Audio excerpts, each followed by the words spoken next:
Bonjour tout le monde, j'espère que vous allez bien. J'en profite d'un petit moment calme et pas trop ensoleillé pour travailler au potager. Et j'ai envie de faire un petit tour d'état des lieux de ce potager début juin. Alors c'était très compliqué cette saison parce que bon, déjà l'année dernière on a eu la canicule et la saison cette année a commencé avec une inondation. Il y avait 20 cm d'eau partout, donc la terre qui est déjà ici très compacte a beaucoup souffert. Il y a du vent, j'espère que vous m'entendez. Donc là je suis en train de préparer une parcelle.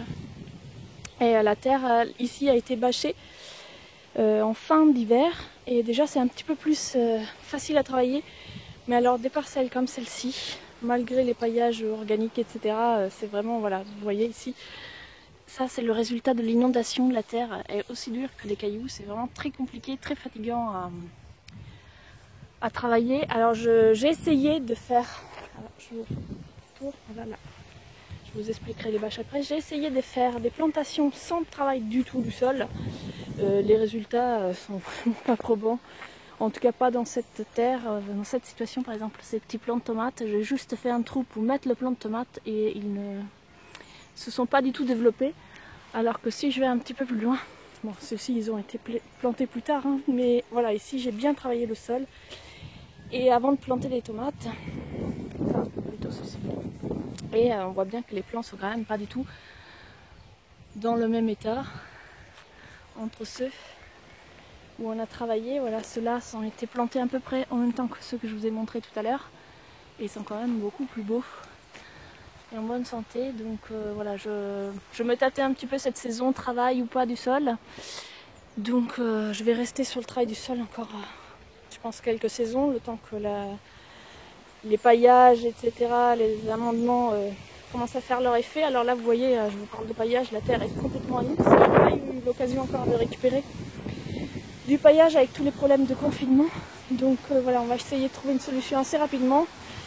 Et ici, je laisse en attendant un petit peu les bourrages qui se sont ressemés. Je vais les tailler quand elles seront un peu plus développées, mais pour l'instant, je les laisse. Ça fera un petit tapis vert pour protéger un petit peu la terre, notamment de l'abattance. Avec les tomates, j'ai mis plein de fleurs. Et ici, pour l'instant, ça ne s'ouvre pas trop encore. Mais j'ai mis des hippomées. D'ailleurs, c'est les graines de mandarines que j'ai plantées en même temps que les tomates. Et l'idée, c'est que les hippomées attachent les tomates au tuteur. Donc c'est la première fois que j'essaye. Je l'avais beaucoup entendu parler, donc on va tester. Et ici, celles-ci, c'est des tomates qu'on a plantées fin avril et elle commence déjà à donner des premiers fruits bien verts encore, hein, mais je suis super contente parce que l'année dernière on n'a pas eu de tomates avant le mois d'août. Donc cette année j'ai essayé d'être un petit peu plus en avance de mon travail et on va avoir des tomates sans doute fin juin, début juillet, ce qui serait super. Alors ici j'ai mis des graines de hâtive et puis les graines des tomates de Todo qui étaient actives et dont il avait pas le nom, donc voilà, je m'avais envoyé quelques graines, donc j'ai hâte de goûter à mon tour. En tout cas pour l'instant elles ont l'air de effectivement être hâtives. Là ce sont les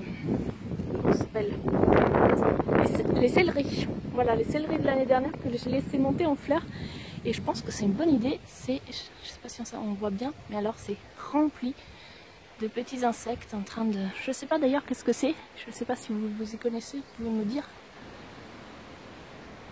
J'essaie de zoomer. Qu'est-ce que c'est? Mais alors, il y en a partout sur les fleurs de céleri. Donc voilà. Et maintenant, les petites explications sur les bâches. Alors, on a voulu tester l'utilisation des bâches comme le fait le potagiste, c'est-à-dire à l'automne mettre des bâches. Malheureusement, on a eu des soucis de météo, etc. Donc on n'a pas pu vraiment commencer comme on voulait dès l'automne, mais on a quand même, dès la fin de l'hiver, commencé à bâcher quelques parcelles en coupant l'herbe et en bâchant par-dessus l'herbe coupée. Et du coup on a constaté, en tout cas sur cette saison, que les parcelles où on a laissé les bâches avec en dessous un paillage, par exemple celle-ci, pendant près d'un mois, étaient beaucoup plus faciles à travailler par rapport aux autres parcelles où voilà, elles étaient dans un état comme ça. Où bon, c'était tout couvert de bourrache, donc là j'ai coupé la bourrache et je l'ai mis à même le sol. Mais même en laissant la bourrache à même le sol, ça n'a pas la même efficacité que les bâches. Donc là, on continue avec les bâches et je pense qu'on va garder cette technique. Quand une parcelle est vide, de mettre de la matière organique, de couvrir, en attendant de se servir de cette parcelle de façon que les vers de terre travaillent et la terre pour nous et décompose avec les autres auxiliaires la matière organique et que les adventices ne se développent pas trop parce qu'ici il y a beaucoup de liserons et il y a aussi des renoncules qui font de très grosses racines et c'est vraiment compliqué et difficile pour moi d'ensuite travailler le sol pour planter. Donc voilà, on va faire un bilan de cette technique à la fin de la saison. Bon, je retourne travailler. J'espère qu'on entend quelque chose avec le second.